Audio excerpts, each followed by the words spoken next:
Good morning, you guys. Good morning. We haven't talked in a minute, bitch. I gotta catch you up on some shit. So girl, I know that they be like, don't go through your man's phone. So now, mind you, bitch, let's keep it a buck. Let's keep it a buck, okay? So I grew up in a household where my mom was married 3 different times, but married 3 different times, 3 different baby dads, right? And in that process, like, you know, it was a little bit, it was chaotic. It wasn't stable, right? It was a lot of chaos in that. Cool, no problem. So then you have my grandma and grandpa, and they had more of a stable home, like a childhood home, all this other stuff.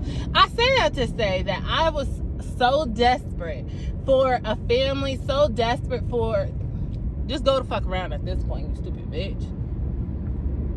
So desperate for a family, like so desperate for just like really a family, you know what I'm saying? Like, and then also with me getting divorced and then having to deal with the whole co-parenting shit, like it really it breaks my heart that the girls have to deal with you know what they have to deal with. Cool. I say all this to say that I have been dealing with certain shit with my baby dad, with Caden's dad, for a long time, simply for like just keeping a family together, knowing I have a boy. I don't know how to raise a son, like, you know, whatever. Bitch, so I've been going through his phone and I've been singing shit. Sometimes we'll get arguments about it. Cool, no problem. Now you so-called friends with an ex, but when I first met you about this ex, you were talking shit and all this other stuff, right? But now all of a sudden y'all cool, and she getting old and he over here talking about, oh, she gonna die, so you know I'm over here trying to be nice and all this other stuff and blah blah blah blah blah. And I'm just like, okay, cool, no problem. So when I go through your phone, you over here going to this bitch's house talking about god damn, what the fuck are we doing? Basically, bitch, long story short, I kicked that nigga out. That nigga gotta go. I kicked his ass out yesterday. Okay, I packed up all his shit and put it in his car. He acted like he didn't want to go. I'm like, why you don't want to go? Why don't you want to go, nigga? You don't want to be here. You keep popping up over at her house. You over here checking on her, making sure she good. Leave, nigga. You don't want to leave. Why? Why? Because shit comfortable over here, right? Oh, okay. So it's like, cool, no problem. I put his ass out. I told him, come and get this TV. Because if you don't get this TV in the morning, it ain't going to be here. I think he trying to test my gangster. Like, nah, nigga, like, you know what I'm saying? Like, he paid the bills. So we're paying rent late. Like, you know what I'm saying? Rent is almost $1,500. It's $1,481 to be exact. And it's $5 a day until it's paid. Right? Cool. So what you think I'm supposed to do? It's already late. They already put a notice on the door to leave the premises. They do that, like, that's always a thing, right? They do that after the 4th. So after the 4th, it's considered late, right? So the shit's already on there. And what's today's date? I don't even know what today's date is. But baby, so I'm about to call the rent office. I'm about to tell them that I'm gonna pay rent late, right? And I'm going to sell his TV. I'm going to get some pocket change. I'm like, so you gonna leave? You have nowhere to go. You at some bitch's house or somewhere, your bitch house or your brother's house, have nowhere for our son to go. And he gave me some money to hold on to for rent to be exact. And he gonna talk about, oh, he want the money back. Nigga, are you smoking crack? Are you high? I'm not giving you this money back. Fuck is you talking about? It's for rent, right? Right, I'm gonna pay rent. Listen, you get paid every Friday. Where the fuck you at is wherever the fuck you at. Like, nigga, fuck you. Like, I'm not doing it. So you're gonna have to come along on this journey of mine. To get rent paid for June. We gotta figure out something for July, and my lease is up in August. I'm so glad that I actually put in I'm not renewing my lease for August. So like, and we got into a real argument, like a big argument, where I was like, I'm done with this shit. I was on the phone with my sister and she was like, go put in your notice. And I put in the notice, and then we're like, oh, okay, maybe. And it's like, don't get it twisted, like between my sister and my mom, they like, is a nigga coming back? Like, this is our MO. And it's like, nah, like, I get it. I said no before. I get it. I ain't even tripping off of it. But it's like, you got, girl, to the point that I took his clothes over to the bitch's house. I took his clothes, threw that shit on her fucking lawn, and she like, no, wait. And she gonna try to play me dumb. Like, now, mind you, in the text messages, he over here, mind you, she over, like, they got code for oxtail dinner, right? That, like, I need some oxtail, like, basically, that, like, eat some pussy, right? That's their fucking code, right? The nigga's so dumb that he told me that shit out of his own fucking mouth. Because one time I woke his ass up on some, like, rah-rah-ree shit, and that's what the fuck he said, right? I think this nigga's really stupid, right?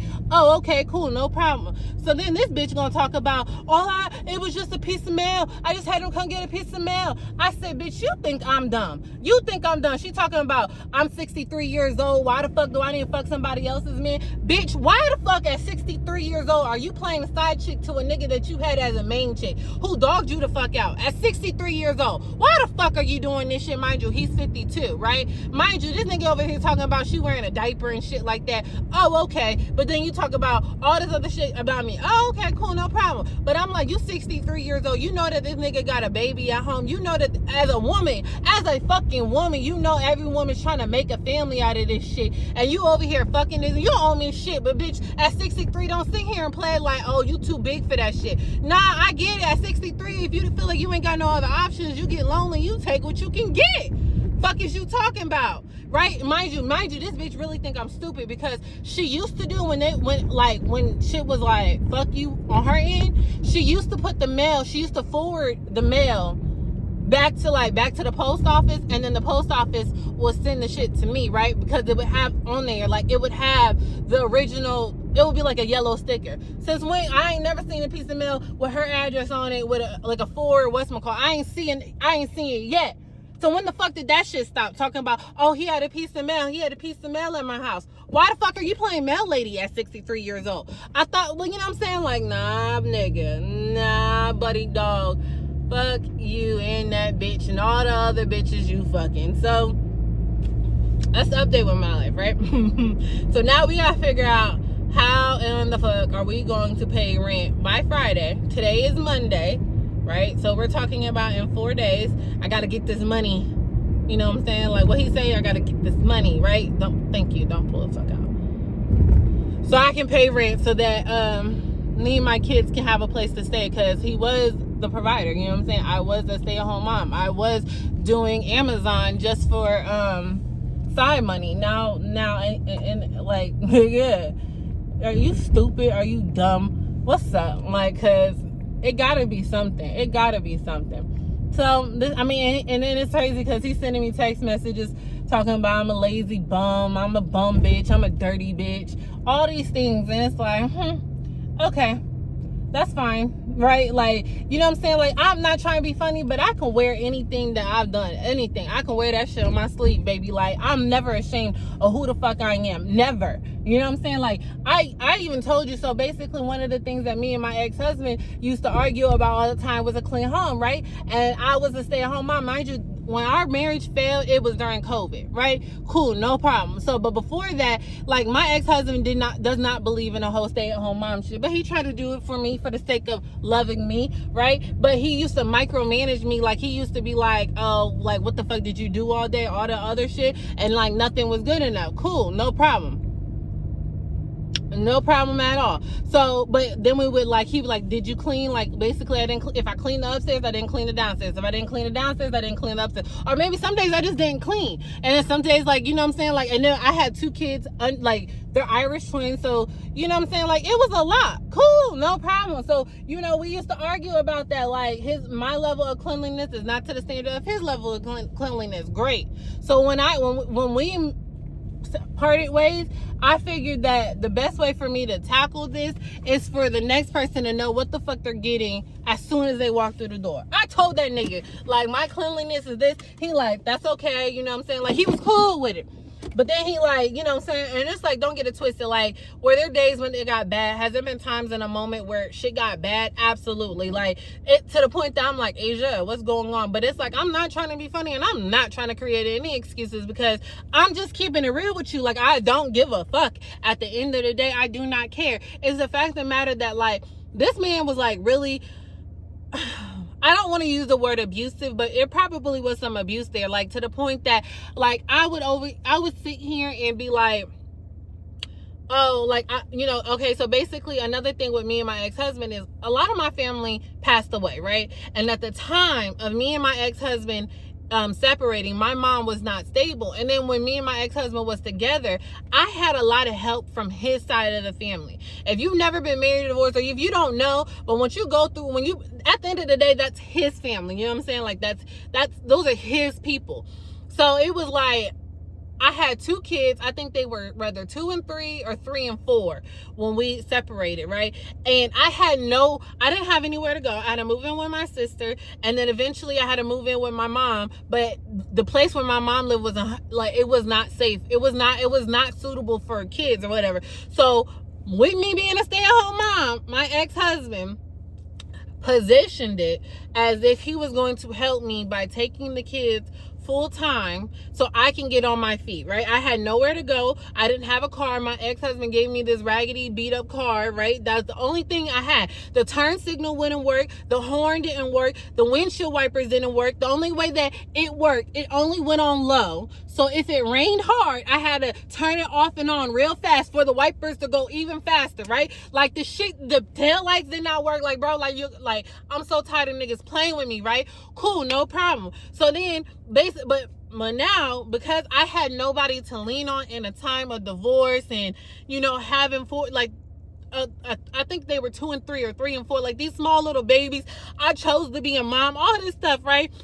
And me and him came to the agreement, mind you, we fought about this divorce over and over again about the girls. You know what I'm saying? Like, we fought about this shit because I'm like, that's not how it's supposed to be. But I had nobody to lean on, nobody to fucking lean on. And I figured, you know what I'm saying? Like, this nigga say he loved me, like, oh, get on your feet. So I let it go. I let him have the girls. And our agreement was in elementary, which is what they're in, that he would have the girls, and then in middle school and high school I would have the girls, because you don't know how to, like, you know what I'm saying, you wasn't a girl during those time frames. That was our agreement.